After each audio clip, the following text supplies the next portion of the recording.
All right, I want to take a moment to talk about something that will affect many of us and may already be affecting many of us already.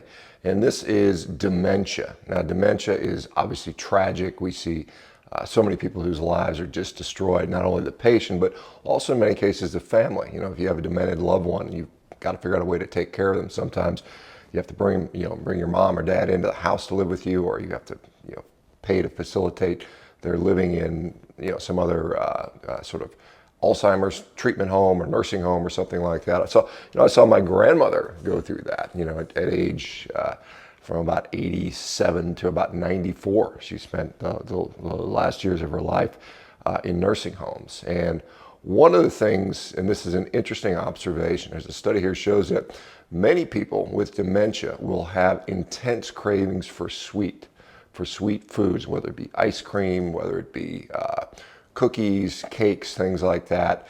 And it's often noted to either precede dementia or just be part of the continuing process. My grandmother, as I recall, we always thought it was cute because grandma only wanted to eat cookies and things like that in her early 80s. We thought, oh well, she's old, she deserves it. Let her have her cookies and cakes and things like that. But it's interesting, and I've seen numerous people. Here's Hal Cramner talking about how he sees that with his nursing home patients all the time, a profound desire for sweet.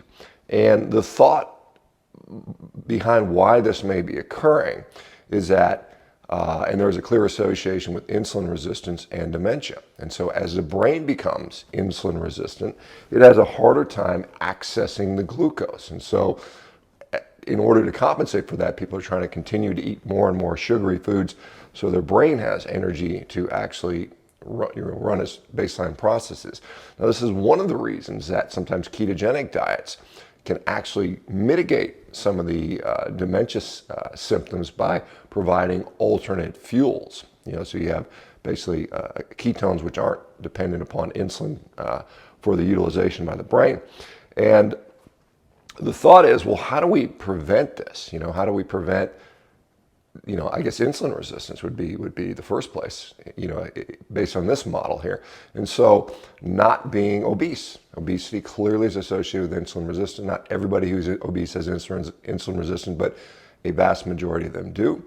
And then again, if you're insulin resistant, more and more sugary foods, carbohydrate foods are going to drive that insulin up even higher, and higher insulin levels will then exacerbate the insulin resistance. Remember, our body becomes desensitized to high levels of hormones by downregulating the sensitivity of the receptor itself. And so more insulin begets more insulin resistance. More insulin resistance leads to those downstream negative effects, such as, well, just about every chronic condition you can talk about, whether it be cancer, heart disease, arthritis, and dementia is associated with insulin resistance. So there you go, guys. So if you see an older person that's constantly craving sweets, and when we're talking older, we might even be talking in the 50s at this point, because we see that dementia has its start in the brain. I mean, there's actually studies on MRI, I think functional MRI scans, showing that dementia can even start showing up as early as the 30s.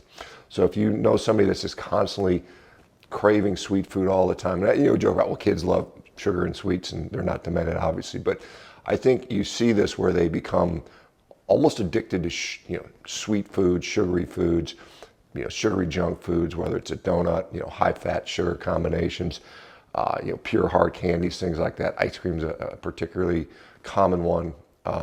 Then you might be looking out for dementia down the road there. So anyway, my thoughts on that one. Let me know what you guys think. Did you notice did any of you have a loved one who did go on to develop dementia, and were their dietary habits such that they consumed a lot of sort of sweet, sugary foods? It'd be interesting to see what your comments are.